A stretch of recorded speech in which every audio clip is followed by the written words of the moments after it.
الحمد لله وكفى وسلام على عباده الذين اصطفى أما بعد فأعوذ بالله من الشيطان الرجيم بسم الله الرحمن الرحيم اليوم أكملت لكم دينكم وأتممت عليكم نعمتي ورضيت لكم الإسلام دينا صدق الله العظيم تقدیس رسالت کے لیے وقت کی تیز ہواؤں سے بغاوت کی ہے تقدیس رسالت کے لیے وقت کی تیز ہواؤں سے بغاوت کی ہے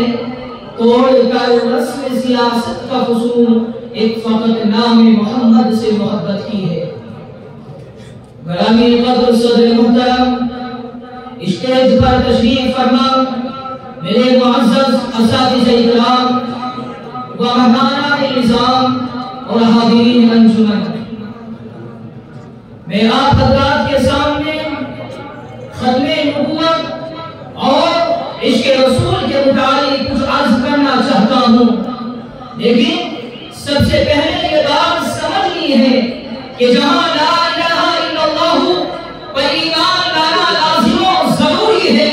وہی محمد رسول اللہ پر بھی ایمان لانا لازم و ضروری ہے کیونکہ خود قرآن کریم میں اللہ رب الجلال والاکرام کا فرمان موجود ہے اللہ رب العزت نے بیان فرمایا ہے ما کان محمد ابا احد من رجالکم ولکن رسول اللہ وخاتم النبیین اور خود نبی علیہ الصلوۃ والسلام کی زبانی میں یہ اعلان فرما دیا گیا انا خاتم النبیین لا نبی بعدی کہ میں آخری پیغمبر ہوں میں آخری رسول ہوں میرے بعد کوئی نبی آنے والا نہیں ہے میرے بعد کوئی دوسرا رسول آنے والا نہیں ہے اگر کوئی آدمی لا الہ الا اللہ پر ایمان لائے خدا کی خدائی کو تسلیم کر لے مگر نعوذ باللہ وہ مصطفیٰ کی مصطفائی کا انکار کر بیٹھے آپ علیہ الصلوۃ والسلام کی رسالت پر ایمان نہ لائے تو وہ کافر و مرتد ہو جایا کرتا ہے برادران اسلام آپ علیہ السلام کی حیات طیبہ کے آخری دور ہی میں جھوٹے مدعیان نبوت نے جنم لیا مسیلمہ کذاب نے اپنی جھوٹی نبوت کا اعلان کیا تو آپ علیہ السلام نے اس کی سرکوبی کے لیے صحابہ کرام کی ایک مقدس جماعت کا لشکر تیار کیا لیکن وقت نے ساتھ نہ دیا آپ علیہ السلام ہدایت بانی سے پردہ فرما گئے آپ علیہ السلام کے اس دنیا سے چلے جانے کے بعد مسلمان وصال نبوی کے غم سے نڈھال تھے طرح طرح کے فتنے کھڑے ہو گئے تھے حالات انتہائی نازک تھے لیکن یار غار نے ایسے خطرناک حالات کی بھی پرواہ نہیں کی بلکہ بے خوف قطع ہو کر مرد مجاہد میدان کے اندر کود پڑتے ہیں اور مسیلمہ کذاب کی سرکوبی کے لیے پہلا لشکر حضرت سجیل رضی اللہ عنہ کی قیادت میں روانہ فرماتے ہیں لیکن مسیلمہ کذاب کی فوج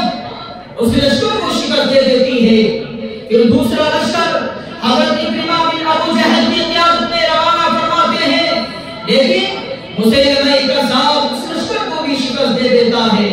آخر حضرت خالد بن ولید رضی اللہ عنہ سپہ سالار بنا کر بھیجے جاتے ہیں دونوں طرف سے گھمسان کی لڑائی ہوتی ہے انسانی جسم کا جنگ ہونے کی طرح کاٹے جاتے ہیں آخر حضرت خالد بن ولید رضی اللہ عنہ اپنے ساتھیوں کے ساتھ یک بار بھی اس کے اوپر حملہ کر دیتے ہیں جس سے کذاب کے ماننے والوں کے قدم اکھڑ جاتے ہیں مسیلمہ کذاب ہر جگہ جانے مسلمانوں کو دیکھ کر خوف زدہ ہو جاتا ہے پریشان حال ہو جاتا ہے مجبور و لاچار ہو جاتا ہے اپنے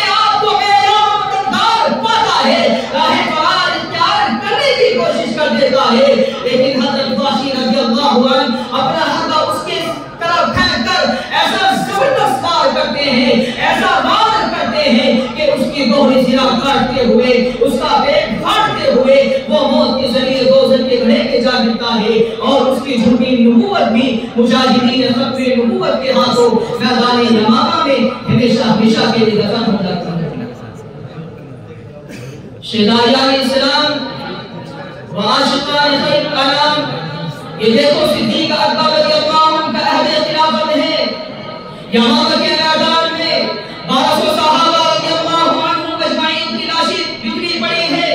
کسی کا سر تن سے جڑا ہے، کسی کی آنکھیں نکلی پڑی ہے، کسی کا سینہ چاک ہوا ہے، کسی کا ہاتھ کٹا ہوا ہے، کسی کا پیر جسم سے الگ پڑا ہے، کسی کا جسم ٹکڑوں میں تقسیم ہو گیا ہے۔ یہ 1200 صحابہ رضی اللہ عنہم اجمعین یمامہ کے میدان میں اس شان سے چمک رہے ہیں کہ آسمان میں چمکنے والے ستارے انہیں دیکھ کر رش کر رہے ہیں۔ یوں محسوس ہو رہا ہے کہ آسمانی ہدایت سے ایک کہکشاں زمین پر اتر آئی ہے۔ اہل دنیا تم جانتے ہو یہ کون لوگ ہیں؟ یہ وہ لوگ ہیں کہ جنہیں اللہ کے نبی علیہ السلام نے اپنی آغوش نبوت میں لے کر پروان چڑھایا تھا، جو مکتب نبوت کے فارغ التحصیل تھے، جن کے سینوں میں ایمان و قرآن خود رسول خاتم معلم اعظم سرکار دو عالم صلی اللہ علیہ وسلم نے اتارا تھا،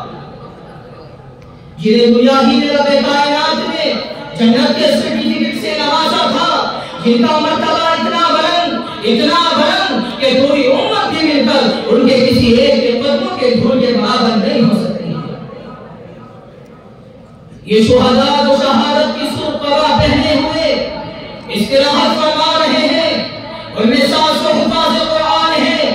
70 بدری صحابہ رضی اللہ عنہم اجمعین ہیں، جو کفر و اسلام کے سب سے پہلے معرکہ غزوہ بدر میں اپنی جان کو ہلتے ہوئے اوپر لے کر رسول اللہ کے پرچم تلے میدان بدر میں اترے تھے۔ یہ محمد علی کے دامن کے پھول تھے، یہ محمد علی کے جھولی کے موتی تھے، یہ سرور کائنات فخر موجودات صلی اللہ علیہ وسلم کی پچھلی راتوں کے آنسو تھے، جو خاکِ یمامہ میں جذب ہو گئی۔ ان 1200 صحابہ رضی اللہ عنہم اجمعین نے خود کو خاکِ خون میں ڈلوا دیا، لیکن جھوٹی نبوت کے وجود کو برداشت نہ کیا۔ انہوں نے اپنی اولاد کو بیوہ کر دیا، لیکن جھوٹی نبوت کے وجود کو برداشت نہیں کیا۔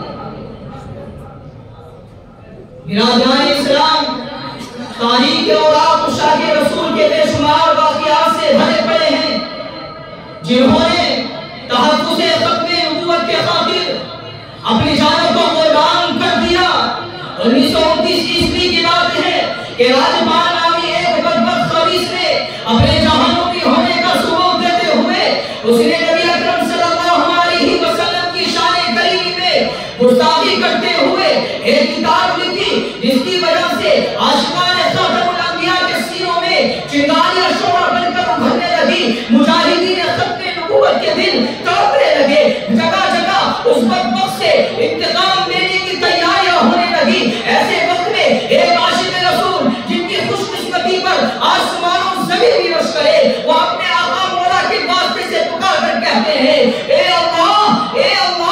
اپنے محبوب کی محبت کے لیے مجھ جیسے گناہگار کو قبول فرما لے، اپنے محبوب کے دشمن کا خاتمہ میری تلوار کے نیچے فرما دے۔ اور یہ کہہ کر، یہ دعا کر کر اس محبت کی دکان کی طرف چل پڑتے ہیں، وہاں پر جا کر معلوم کرتے ہیں کہ راجپال نامی شخص کون ہے۔ راجپال گدی پر بیٹھا تھا، اس نے جواباً کہا کہ میں ہی راجپال ہوں، لیکن فوراً سہم جاتا ہے، خوف زدہ ہو جاتا ہے، پریشان حال ہو جاتا ہے، سوال کرنے پر مجبور ہو جاتا ہے کہ آخر مجھ سے تجھ کو کیا کام ہے۔ غازی علی الدین شہید رحمت اللہ علیہ اپنا حلقہ اس کے سینے میں گھونٹ کر کہتے ہیں کہ بس مجھ کو تجھ سے یہی کام تھا۔ اور غازی علی الدین شہید رحمت اللہ علیہ شہادت کا مقام پا کر دنیا والوں سے کہہ کر چلے گئے کہ دنیا سے دل لگا کے تجھے کیا ملا سی، دنیا سے دل لگا کے تجھے کیا ملا سی، اب عشق مصطفیٰ میں بھی جان دے دے کہ محمد سے وفا تو نے تو ہم تیرے ہیں، کہ محمد سے وفا تو نے تو ہم تیرے ہیں، یہ جہاں کیا چیز ہے لوح و قلم تیرے ہیں۔ اے ملت اسلامیہ کے نوجوانوں، اے صحابہ کو معیار حق ماننے والوں، اے خالد بن ولید کے فرزندوں، اے محمد بن قاسم کے پیروکاروں، اے صلاح الدین ایوبی کے ہمنشینوں،